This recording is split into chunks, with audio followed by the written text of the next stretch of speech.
There are moments when I sit alone, thinking about the quiet battles we all fight, the ones no one ever sees. They don't begin with conflict or noise, they begin with questions. Soft, subtle, almost innocent.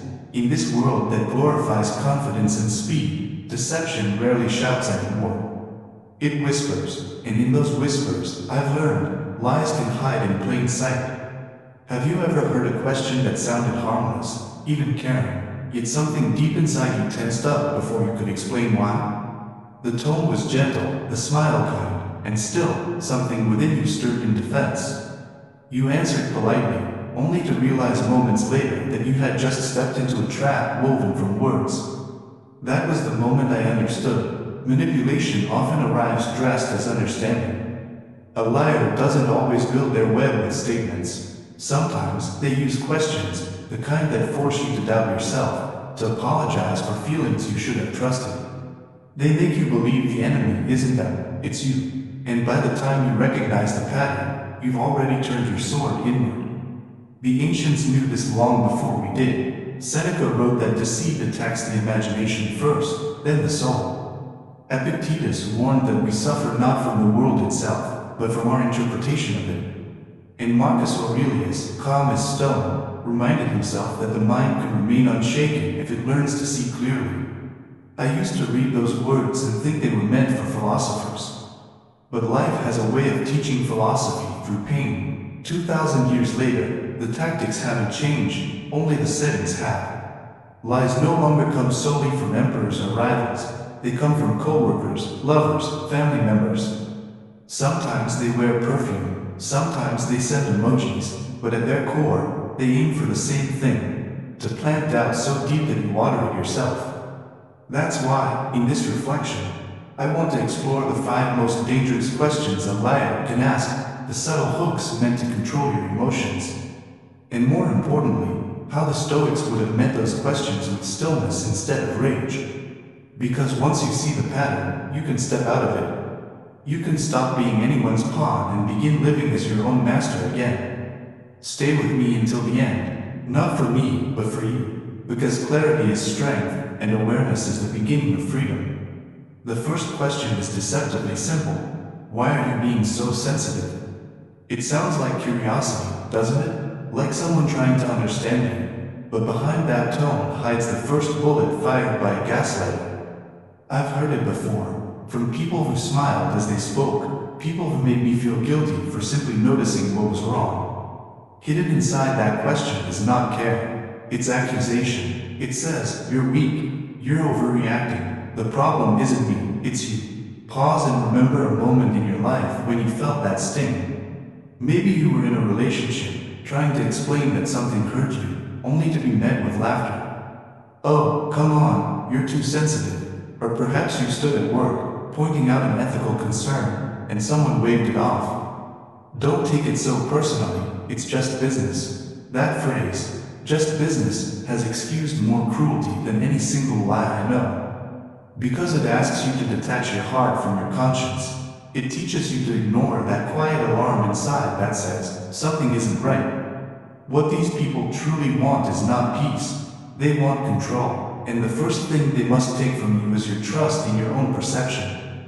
They twist sensitivity, your early warning system, into a flaw. They label your awareness as weakness because awareness is the one thing that threatens their illusion. Seneca once wrote, we suffer more in imagination than in reality. Manipulators know this by instinct. They plant seeds of doubt in your imagination until you begin to question not just them, but yourself. And when you start to wonder if your instincts are broken, they win. But here's the truth I wish someone had told me earlier. Sensitivity is not fragility. It is awareness, finely tuned by life itself. The person who feels deeply is often the first to sense a change in the air long before the storm arrives. The one who notices the smallest shift in tone, the faint tremor in a friend's voice, the hesitation between someone's words, that person is not weak.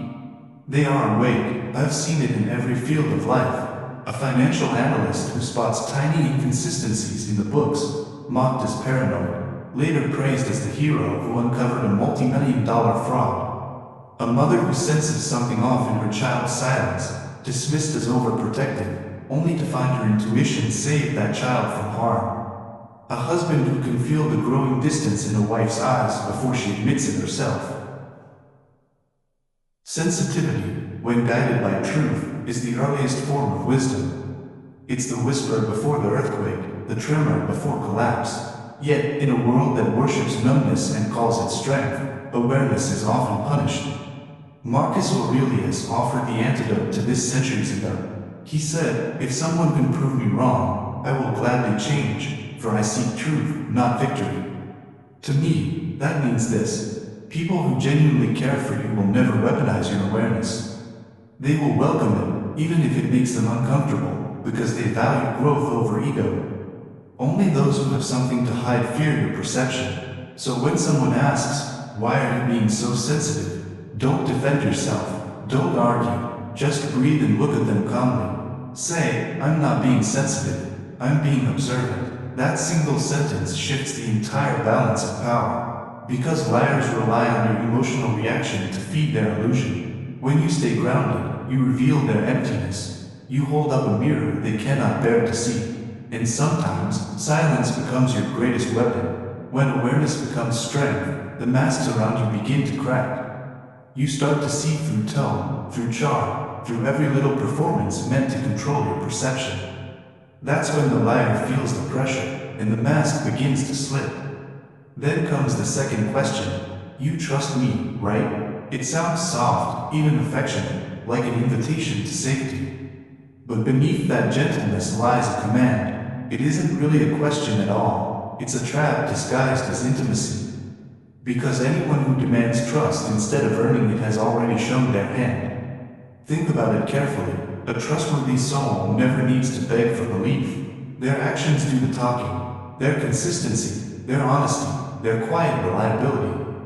Day after day, truth leaves footprints. You don't have to ask people to see them. But when someone locks eyes with you and insists, "You trust me, right?" what they're really saying is, "Stop thinking. Stop questioning. Hand me the keys to your judgment."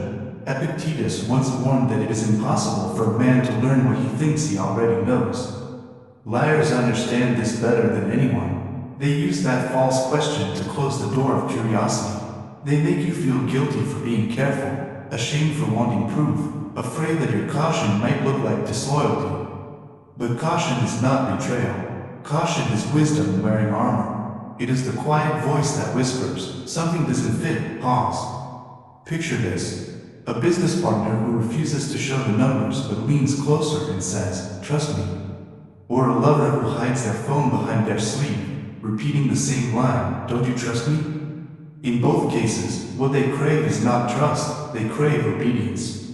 They don't want the fortress you've built, they want the keys to its gate. In the moment you hand over blind faith, betrayal begins to germinate like rot beneath polished wood. Because blind faith is not loyalty, it is surrender. And surrender, in the wrong hands, becomes self-destruction. So how would a Stoic respond? Not with panic, not with accusation, but with calm detachment. The discipline the ancients called apatheia, the strength of refusing to let emotion outrun reason. When you hear, "You trust me, right?" pause, breathe, and answer with quiet clarity. Trust is earned through consistency. Are you asking me to ignore my judgment? That single sentence reclaims the ground beneath your feet. It turns the light away from you and shines it where it belongs, on them. Watch what happens next. A deceiver will fumble, deflect, maybe even lash out. They'll change the subject or twist your words. But a person of integrity won't be offended. They'll simply keep showing, patiently, through action and truth, that they deserve to be trusted. Because real trust is not a gift given under pressure. It is a fortress built stone by stone, through time, truth, and unwavering consistency. And the Stoic never forgets.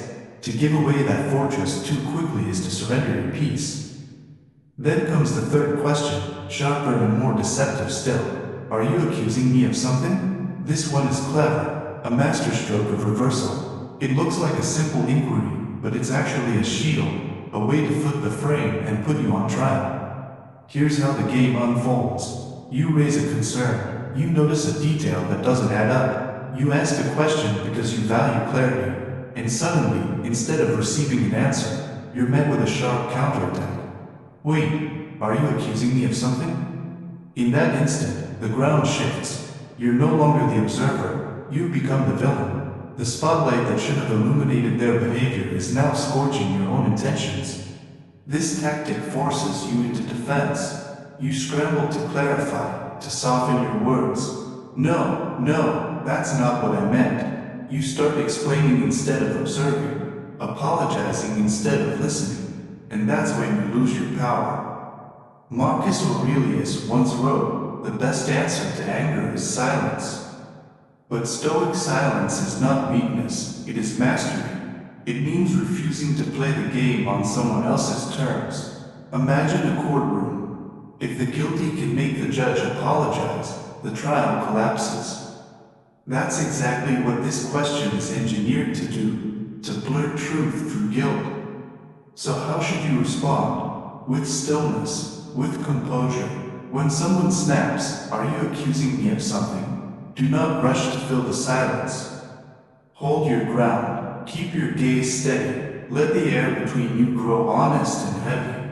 Wait 2, maybe 3 seconds. Then say, quietly but firmly, "Should I be?" Only 3 words, but they turn the current. Because liars expect panic, they never expect poise. In that calm, their act begins to unravel. A guilty conscience trembles before silence.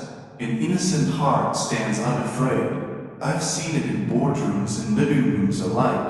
A boss confronted about missing funds snaps, "Are you accusing me of stealing?" A partner asked about secrecy whispers, wounded, "Are you accusing me of cheating?" Different stage, same play. The goal is always to make your search for truth look like an attack you must defend. But a Stoic refuses the bait. He knows that truth does not panic, and wisdom never apologizes for observation. Remember this. The one who asks, "Are you accusing me?" often reveals far more than they intend. Guilt speaks faster than reason. Then comes the 4th question, perhaps the most poisonous of them all, wrapped delicately in velvet. Would I ever lie to you? It sounds tender, almost wounded, as if your doubt has cut them to the heart. But ask yourself, why would anyone need to pose that question unless they already sense you are inching toward the truth? "Would I ever lie to you?" is not an inquiry. It's theater, a performance designed to crown them noble and cast you as cruel for even imagining otherwise. When deceit loses its mask, it grows desperate. Its final disguise is guilt. Because if a manipulator can make you feel guilty for doubting, you will stop asking questions. You'll silence your instincts. You'll hand them exactly what they came for, your blind trust. But the Stoics remind us, truth is never offended by scrutiny. Seneca said, "If it is not true, do not say it. If it is not right, do not do it." Those words are simple, yet unbreakable. A person of integrity doesn't need to convince you of their honesty. They prove it through the quiet rhythm of consistent action. No speeches, no promises, no theatrics. Think about the world around you. A partner who hides their messages but insists, "Would I ever lie to you?" A colleague who avoids accountability yet protests, "Come on, would I really lie?" Notice the pattern. The more they plead innocence, the more you should look beneath the surface. Real truth never performs, it simply is. So how would a Stoic respond? Not by taking the bait, not by scrambling to reassure or soothe, but with calm clarity. The next time someone asks, "Would I ever lie to you?" pause. Let silence speak first, then answer, slowly and firmly. That's not the question. The question is, would I know if you did? That one reply changes everything. Because liars thrive in fog, they need confusion to survive. But your response flips on the floodlight, and when the light shines, shadows have nowhere left to hide. Remember, honest people do not fear questions. Only liars do, so never mistake a performance of innocence for the reality of truth. And then comes the fifth and final question, the last desperate card in the liar's hand.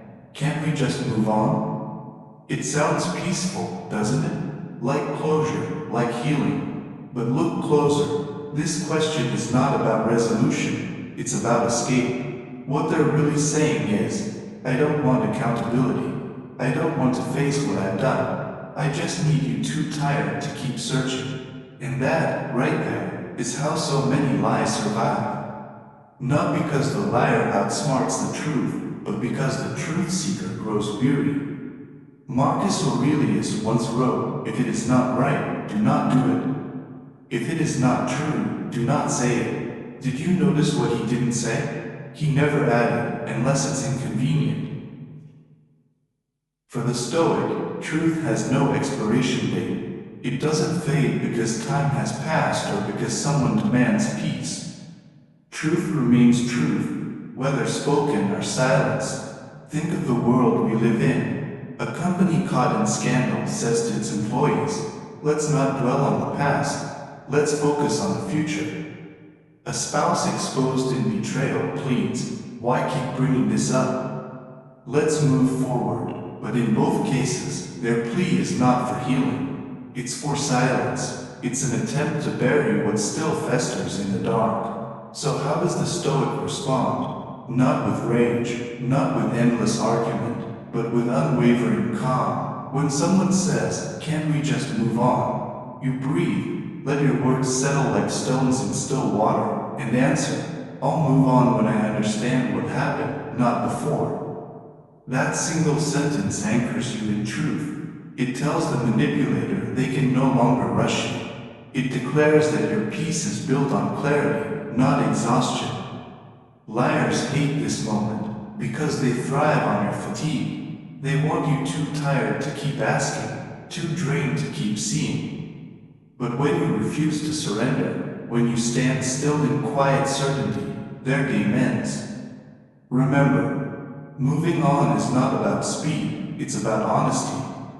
Only when truth is faced can peace truly begin. The Stoics called this clarity the armor of reason. They understood that manipulators don't need facts to win, they only need your emotions to unravel. That's their battlefield. Not truth, not logic, but emotion. They will guilt you for asking questions. They will shame you for noticing deception, and when guilt and shame no longer work, they will exhaust you until you're too weary to care. But this is precisely where Stoicism becomes a shield. Epictetus taught, some things are in our control, others are not. That single distinction is the foundation of freedom. When you understand what belongs to you, your perception, your choices, your reactions, and what does not, someone else's guilt, their lies, their chaos. You cannot be enslaved by their tactics. So when they try to guilt you, remember, their feelings are not your responsibility.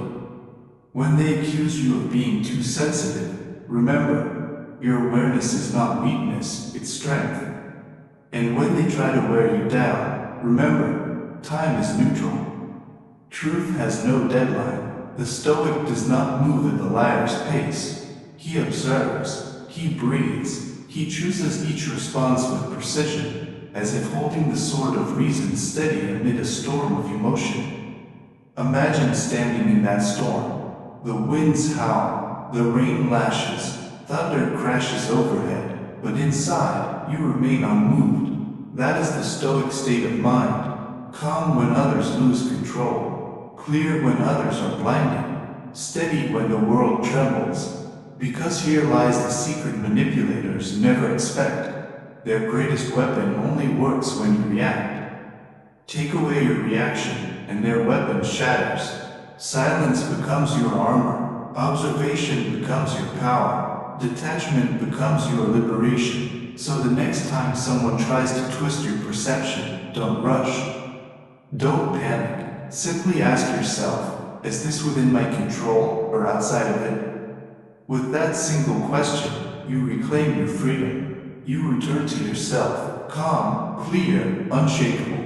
That is how Stoic thinking breaks every chain of manipulation. Now you know the 5 dangerous questions liars use to control and confuse.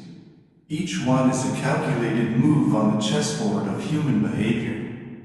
But you, now, are no longer the pawn. You are the player. The Stoic does not need to shout. He does not need to rage. He sits steady, gazes into truth, and lets deceit reveal itself.